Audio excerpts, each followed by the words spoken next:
Tak a ozvena je preč. Vítajte v mojom novom štúdiu.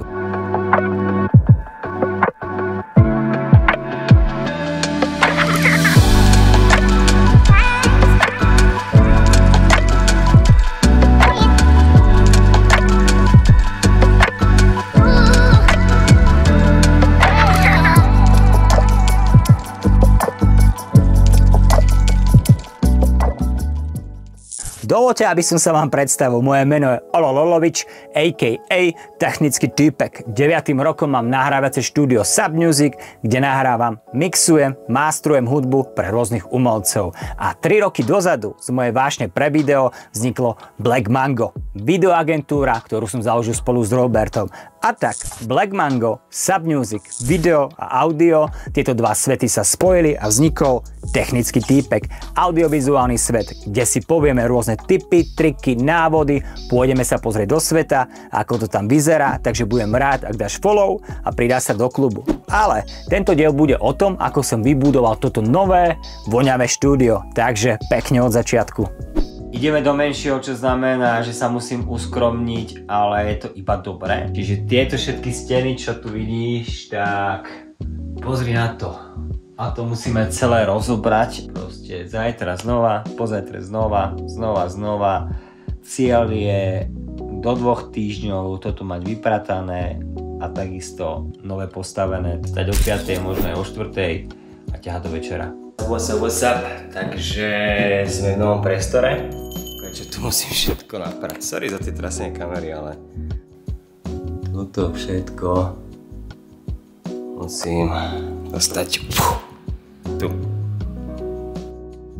Krokom číslo 1 bolo postaviť drevenú konštrukciu, nie plechovú, lebo plech trasie, a do konštrukcie sa vsádza decibel pena, na to pôjde akustický sadrokartón a až na to pôjdu akustické panely a bastrepy. Najväčší práca v hre. Najväčší šéf.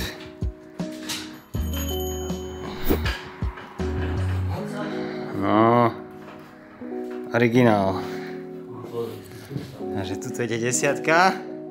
No a zatiaľ, čo chytáme astmu, vkladáme 10 cm decibel penu do drevenej konštrukcie, vďaka ktorej nám zvuk bude pohodcovať a bude zabraňovať nárazom na vonkajšiu stenu. Sú tieto sadrokartóny, akustik, modré, ktoré zabránia priepustnosti zase o čosi. OK, takže máme malý update toho, jak sa to tu robí. Pozrieť tu vyzerá. Prvá várka sádry je tam. Steny sú už postavené, dneska to osadrujeme, vybrusíme, namalujeme a pustíme sa do panelov. Ďalší krok, ktorý nasleduje, ideme si pripraviť panely, ktoré pôjdu na stenu. No a zatiaľ, čo sa tam trápim, poviem ti dačo o tomto paneli. Je to akustický panel, skladá sa z klasických štúdiových pien, ktoré sú zasadené do drevenej konštrukcie a z druhej strany je to očalúnené konopnou látkou. Áno, presne viem, čo ťa napadlo. Nice. Nič lepšie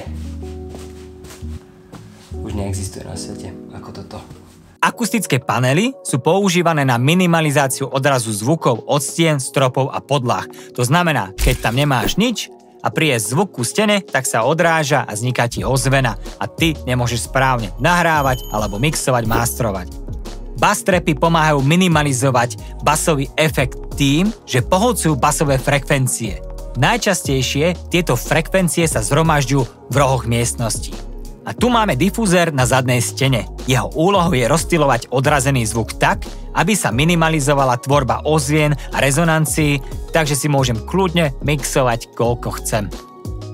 Akustické dvojdvere majú schopnosť izolovať zvuk a minimalizovať prenikanie zvuku medzi dvoma miestnosťami alebo priestormi.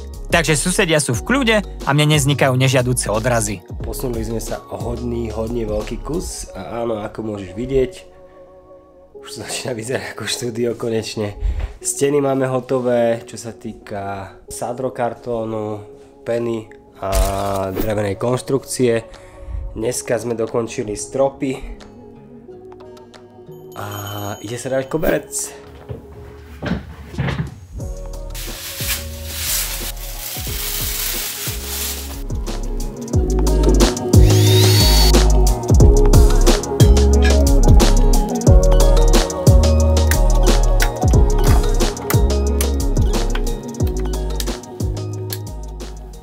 No a na záver môžem povedať, že sme to stihli do 2 týždňov a to hlavne vďaka môjmu tatovi. Takisto veľká vďaka všetkým, ktorí mi pomohli.